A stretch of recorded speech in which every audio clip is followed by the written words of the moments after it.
त्योहारों पर और हर छोटे बड़े फंक्शन में अपने घर को और पूजा घर को सुंदर और आकर्षक बनाने के लिए फूलों का यूज़ तो हम सभी करते हैं। साथ ही साथ डेली पूजा में भी फूलों का विशेष योगदान है। जहाँ तक है कि दोपहर तक और दोपहर नहीं तो शाम तक इन फूलों को हटा भी दिया जाता है, जो कि 50% सूख चुके होते हैं। रही बात डेकोरेशन के फूलों की, तो वो मौसम के अनुसार 2-4 दिन या ज़्यादा से ज़्यादा 8 दिन तक चल जाते हैं। उसके बाद उन्हें भी उतार लिया जाता है और उन्हें या तो हम अपने गार्डन की मिट्टी में मिला देते हैं, जो कि बाद में खाद बन जाता है, या फिर जल प्रवाहित कर देते हैं। जल प्रवाहित करने पर तो जल प्रदूषित होता ही है, साथ ही साथ जो नदी किनारे गंदगी हो जाती है वो भी अच्छी नहीं लगती। इन डेकोरेशन के फूलों और पूजा में यूज़ होने वाले फूलों को इधर उधर फेंकने और जल प्रवाहित करने से अच्छा है कि इन्हें फिर से रीयूज़ कर लिया जाए। तो आज की हमारी ये वीडियो इसी टॉपिक पर है। तो चलिए शुरू करते हैं। हमारे ये जो सूखे हुए फूल हैं, इन्हें सबसे पहले हम इनका हरा भाग निकाल कर फूलों को एक जगह इकट्ठा कर लेंगे। फूलों को हम तभी हटाते हैं जब हमारे ये फूल 50 से 70% तक सूख चुके होते हैं, और जो रह जाते हैं उन्हें हम धूप में सुखा लेंगे। का हरा भाग निकाल कर अलग कर देंगे और फूलों की पंखुड़ियों को एक जगह इकट्ठा करके अच्छे से सुखाकर ही इन्हें मिक्सी में पीस कर हम धूप बत्ती बनाएंगे। अगर इनमें मॉइस्चर रह जाता है तो ये ठीक से पीस नहीं पाती हैं। घर पर फूलों को पीसकर बनाई गई धूप बत्ती बाजार से लाई हुई रेडीमेड धूप बत्ती से कहीं ज़्यादा सुगंधित और खुशबूदार होती है। घर पर आसानी से बना सकते हैं और इसमें यूज होने वाला सभी सामान हमारी किचन में आसानी से मिल जाएगा। अगर आप इन होममेड धूप बत्तियों को एक बार यूज़ कर लेंगे ना, तो आई एम श्योर आप कभी भी अपने घर के फूलों को कभी बाहर नहीं फेंकेंगे। ये बहुत ही सुगंधित होती है, बहुत अच्छी होती है। तो हम सबसे पहले इन फूलों की पंखुड़ियों को, जिनसे हमने फूलों के हरे भाग को अलग कर दिया है, इन्हें मिक्सी के जार में डाल लेंगे। साथ ही साथ हमने 2 तेजपत्ता, 1 दालचीनी का टुकड़ा डाल लिया है, 4-5 हरी इलायची और 8-10 लौंग डाल दी हैं।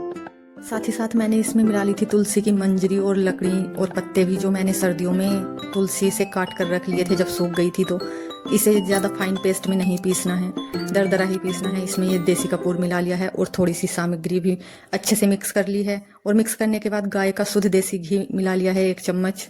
अब घी डालकर इसे अच्छे से मिक्स करेंगे हाथ से, ये आराम से मिक्स हो जाएगा। और इसे मिक्स करते हुए भी ना बहुत अच्छी खुशबू आ रही थी, पूरे घर में हो गई थी। रसोई से लगा के मैंने ये रसोई में बनाई थी और पूरे घर में खुशबू हो गई थी।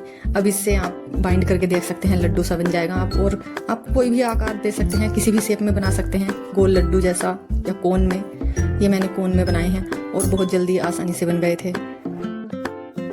अब इन्हें बनाने के बाद या तो इन्हें आंगन और बालकनी में धूप आती है तो धूप में सुखा लीजिए, नहीं तो पूरी रात के लिए पंखे में रख के छोड़ दीजिए और अगले दिन फिर पूजा में यूज़ कर लीजिए। वेरी सिंपल, बहुत आसान है इन्हें, और आसानी से ये सूख भी जाती हैं। गोबर वगैरह इसमें कोई मिक्स नहीं हुआ है, मगर मैंने तो ये 2-3 दिन बाद फिर अपनी पूजा में जो है यूज़ की थी, क्योंकि मुझे टाइम ही नहीं मिला था।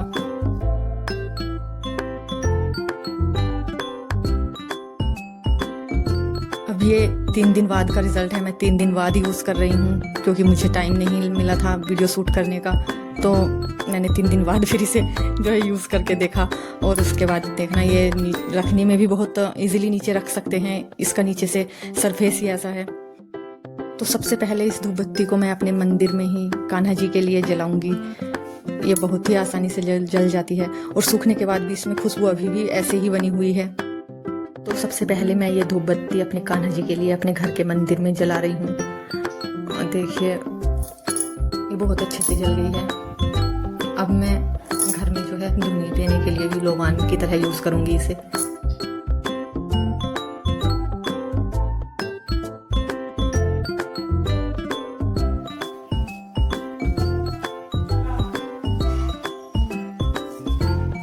पंखा चल रहा है तो इसलिए मुझे हाथ से हवा रोकनी पड़ रही है।